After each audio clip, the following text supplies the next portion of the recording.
Firman Tuhan Harian. Banyak sudah malam-malam tanpa tidur yang telah diderita Tuhan demi pekerjaan umat manusia. Dari tempat yang tinggi sampai ke kedalaman yang paling rendah, Dia telah turun ke neraka hidup, tempat manusia tinggal untuk melewati hari-harinya bersama manusia. Tidak pernah mengeluh tentang kejorokan di antara manusia, tidak pernah mencela manusia karena ketidaktaatannya, tetapi menanggung penghinaan terbesar, sementara Dia melakukan pekerjaannya sendiri. Bagaimana mungkin Tuhan menjadi milik neraka? Bagaimana mungkin Dia menghabiskan hidupnya di neraka? Tetapi demi semua umat manusia, agar seluruh umat manusia dapat menemukan istirahat lebih cepat, Dia telah menanggung penghinaan dan menderita ketidakadilan untuk datang ke bumi dan secara pribadi masuk ke dalam neraka dan dunia orang mati, ke dalam sarang harimau untuk menyelamatkan manusia. Bagaimana mungkin manusia berhak untuk menentang Tuhan? Alasan apa yang dimilikinya untuk sekali lagi mengeluh tentang Tuhan? Bagaimana ia masih memiliki nyali untuk memandang Tuhan lagi?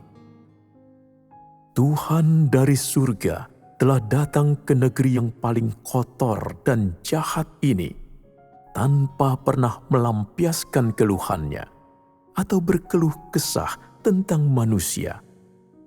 Tetapi sebaliknya, dengan tenang menerima kerusakan dan penindasan yang disebabkan manusia.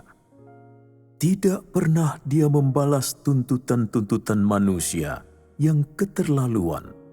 Tidak pernah Dia menuntut manusia secara berlebihan. Dan tidak pernah Dia membuat tuntutan yang tidak masuk akal terhadap manusia. Dia hanya melakukan semua pekerjaan yang dikehendaki oleh manusia tanpa mengeluh, mengajar, mencerahkan, menegur, memurnikan lewat firman, mengingatkan, menasihati, menghibur, menghakimi, dan mengungkapkan. Manakah dari langkah-langkahnya yang bukan demi kehidupan manusia? Meskipun Dia telah menghapus harapan dan nasib manusia, langkah-langkah manakah yang dilakukan Tuhan yang bukan demi nasib manusia? Yang manakah dari langkah-langkah itu bukan demi kelangsungan hidup manusia? Yang manakah dari langkah-langkah itu bukan untuk membebaskan manusia dari penderitaan dan penindasan kekuatan kegelapan yang kelam bagaikan malam? Yang manakah dari langkah-langkah itu bukan demi manusia? Siapakah bisa memahami hati Tuhan yang seperti seorang ibu yang penyayang? Siapakah bisa memahami hati Tuhan yang penuh semangat? Hati Tuhan yang penuh semangat dan pengharapannya yang kuat telah dibalas dengan hati yang dingin, dengan mata yang tak berperasaan, dan tak peduli dengan teguran dan hinaan yang berulang-ulang dari manusia, dengan ucapan yang tajam, sarkasme, dan penghinaan. Semua itu dibalas dengan cemoohan manusia, dengan injakan dan penolakan, dengan kesalahpahaman, rintihan, kerenggangan, dan sikap menghindar dari manusia. tidak dengan apapun kecuali kebohongan, serangan, dan kepahitan. Kata-kata yang penuh kehangatan telah disambut dengan alis yang mengancam dan perlawanan yang dingin dari 1000 jari yang bergoyang-goyang. Tuhan hanya dapat bertahan dengan kepala tertunduk, melayani manusia seperti sapi yang menurut. Sudah berapa banyak matahari dan bulan, sudah berapa kali bintang-bintang dihadapinya, sudah berapa kali dia berangkat pada waktu fajar dan kembali pada senja hari, berputar-putar dan berbalik, menanggung penderitaan yang 1000 kali lebih besar daripada rasa sakit karena kepergiannya dari Bapanya, menahan serangan dan penghancuran manusia, penanganan dan pemangkasan manusia. Kerendahan hati dan ketersembunyian Tuhan telah dibalas dengan prasangka manusia, dengan pandangan dan perlakuan yang tidak adil dari manusia. Anonimitas, kesabaran, dan toleransinya telah dibalas dengan tatapan serakah dari manusia. Manusia berusaha menindas Tuhan sampai mati tanpa rasa bersalah sedikit pun, dan berusaha menginjak Tuhan masuk ke dalam tanah.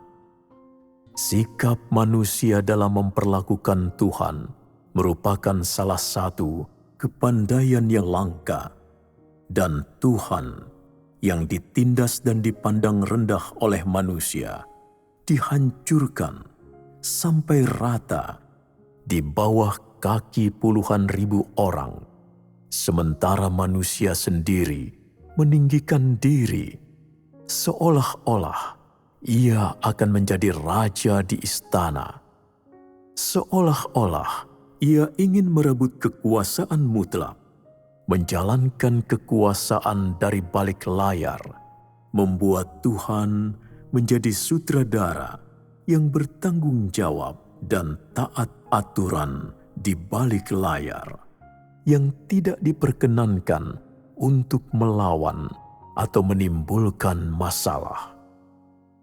Tuhan harus memainkan peran kaisar terakhir. Dia harus menjadi boneka tanpa kebebasan sama sekali. Perbuatan manusia sungguh tak terkatakan. Jadi, bagaimana ia berhak untuk menuntut ini atau itu dari Tuhan? Bagaimana ia berhak untuk mengajukan saran-saran kepada Tuhan? Bagaimana ia berhak untuk menuntut agar Tuhan bersimpati dengan kelemahannya? Bagaimana ia pantas menerima belas kasihan Tuhan? Bagaimana ia pantas menerima kemurahan hati Tuhan berulang kali? Bagaimana ia pantas menerima pengampunan Tuhan berulang kali? Di manakah hati nuraninya? Ia telah menghancurkan hati Tuhan sejak lama. Ia telah lama membiarkan hati Tuhan hancur berkeping-keping. Tuhan datang di antara manusia dengan gembira dan penuh semangat, berharap bahwa manusia akan murah hati kepadanya, meskipun hanya dengan sedikit kehangatan.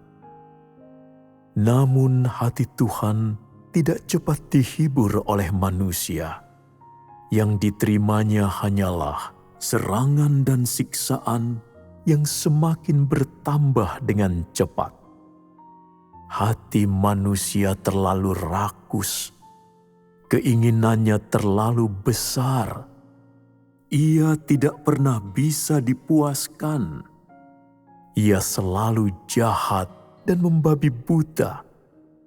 Ia tidak pernah memberi Tuhan kebebasan atau hak untuk berbicara, dan tidak memberikan pilihan apapun kepada Tuhan selain tunduk pada penghinaan dan membiarkan manusia untuk memanipulasi dirinya sesuai dengan keinginannya.